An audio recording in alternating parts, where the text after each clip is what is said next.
ketika Rasulullah Mi'raj, terdengar suara ketoplak itu suara sandal bunyi di dalam surga, tapi orangnya nggak ada.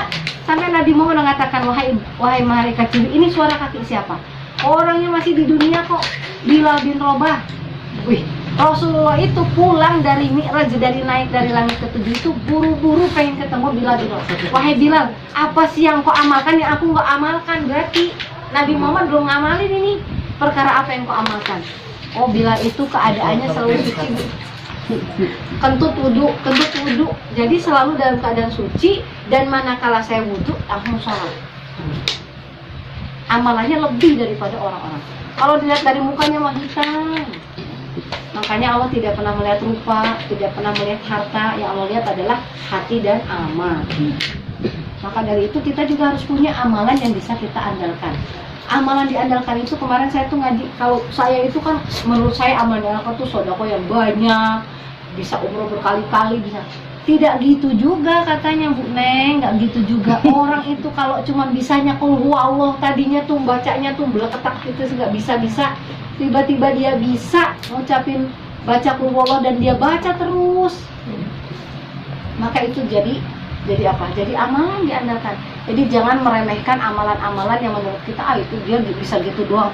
Buat ibu gitu doang mah gampang baca, tapi buat orang yang baru mualaf misalkan lidahnya masih kaku dan lain sebagainya, itu bisa saja mengantarkan amalan itu mengantarkan dia masuk ke dalam surga.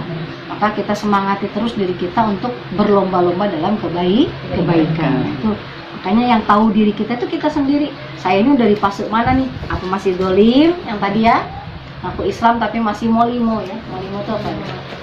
Main perempuan, minum, mabok, apa sih namanya bahasa Jawa itu saya lupa. Atau yang muktasidah, sedang-sedengan aja dah, sedang biasa aja. Atau yang kalau yang terakhir ini sabiqul khairat, yang berlomba dalam kebaikan, sudah dipastikan masuk ke dalam surga Firdaus. Ya. Huwa dia Allah alladzi ja'ala lakum, yang telah menciptakan untuk kalian al-laila, malam. Tujuannya litaskunu fihi, supaya kalian bertempat atau merasakan ketenangan di dalam malam tersebut ya. Istirahat di waktu malam. Ada orang nggak istirahat ya, satpam ya kan, kerjanya kudu, masa satpam merem ya kan ya. Nah inilah malam. Manusia bisa membeli kasur yang empuk tapi tidak bisa membeli tidur yang nyenyak ya. Tapi kalau di luar negeri itu orang suruh nyobain kasur, gajinya sekian puluh juta tuh ada. Nyobain kasur empuk doang katanya. Kita mah jangan empuk-empuk kasur, ntar lupa ibadah ya. Iya. Yang terpenting adalah kita bisa proporsional. 8 jam istirahat, 8 jam kerja, 8 menit ibadahnya, biasanya 8 jam. 8 menit ibadahnya. Ya setidaknya tertib 5 waktu sholat itu sudah luar biasa. Itu tuh mengalahkan itu saja sudah luar biasa. Kenapa tadi? Satu sholat aja belum tentu kita dapat 100% pahalanya. Kalau masih suka bolong-bolong, berarti masih berat.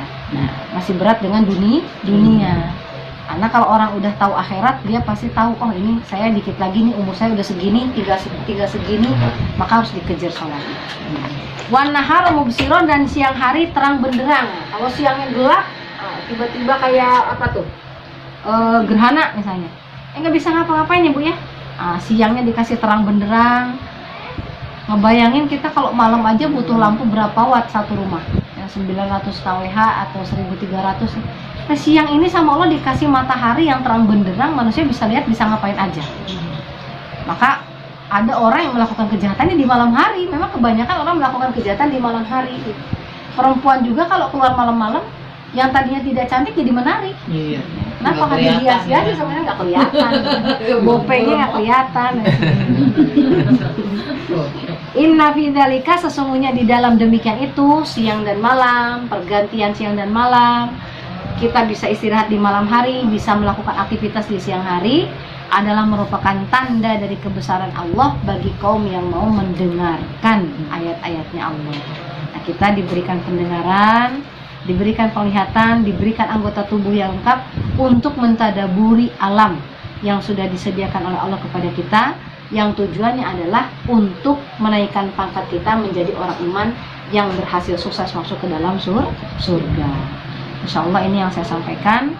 Mudah-mudahan Allah memberikan pemahaman ilmu pada kita semuanya. Dari ayat ini kita bisa simpulkan bahwa menjadi orang beriman yang bertakwa, hidup kita adalah menjadi kekasih Allah. Dan dijamin kalau sudah menjadi kekasih Allah, Allah katakan tidak akan berubah janjiku bagi orang yang beriman, bahwa hidup mereka tidak akan pernah sedih dan tidak akan bersedih hati. Jadi kalau masih suka muram, berkabung, bersedih terus, berarti harus dicek keimanannya. Kenapa? Sudah iman kok saya, sudah melaksanakan sholat, berarti kurang syukurnya. Kalau ngikutin syukur Bu, Masya Allah, kita dapat hidayah itu mahal. Saudara Nabi bukan, kerabat Nabi bukan, ya, jauh dari kenabian. Lihat paman Rasulullah, ada di samping beliau, setiap waktu membela Rasulullah. Bukan hanya uang yang sedikit, uang banyak digelontorkan untuk kepentingan Nabi Muhammad berdakwah. Tapi di akhir hayat hanya untuk mengucapkan kalimat la ilaha illallah saja tidak bisa. Nah, ibu-ibu sekalian, ini bukan berarti lebih mulia, tetapi Allah memberikan hidayah kepada orang yang Allah kehendaki. Faminhum man hada wa minhum man haqqo alaihi dhalalah. Sebagian dari manusia ada yang Allah tunjukkan kepada kebenaran, tetapi sebagian yang lain hak dan wajib bagi mereka untuk disesatkan oleh Allah. Maka kita bersyukur. Mungkin saya terlalu mencintai, memikirkan saya belum punya ini, belum punya, padahal punya hidayah saja. Rasulullah mengatakan qad aflaha man hudiya ilal Islam. Sungguh beruntung orang yang diberikan petunjuk kepada agama Islam. Jadi Islam itu adalah siapapun orang yang tunduk patuh kepada Allah, maka dia disebut Islam. Tapi dia harus beriman juga. Kalau dia sudah mengatakan asyhadu alla ilaha, maka dia beriman. Maka orang Islam sebetulnya banyak, tidak hanya di kalangan orang Islam. Orang Yahudi banyak yang Islam. Dia ngikutin nabinya kok. Dia ngikutin Nabi Musa, ngikutin Nabi Isa, ngikutin Nabi Muhammad, tapi tidak mau iman, masalahnya itu. Nah, iman itulah yang memberikan adalah Allah. Kartu itu tidak bisa dibeli. Kalau ada yang jualan hidayah, oh, laris. Kita kasih itu sama tetangga, kita kasih sama saudara, kan gitu. Terlebih kita diberikan petunjuk. Kedua, Allah berikan juga rezeki yang cukup. Jadi jangan bilang, oh saya mah susah jadi orang Islam, nggak punya duit mulu. Hati-hati. Kita tuh diberi rezeki cukup. Apakah dulu Bu Erna waktu masih kecil punya masalah di sekolah misal, atau punya bayaran nggak kebayar? Kebayar kan, sekarang kelewatin semuanya, iya kan? Masalah kita zaman baheula itu semua sudah diatur sama Allah. Dikasih masalah, dikasih juga jalan keluarnya. Waruziko kafafan, diberi rezekinya yang cukup. Nggak lebih, ya Allah cukup aja deh. Pas mau punya mobil, pas ada duitnya. Kan gitu kan? Pas. Ya pas.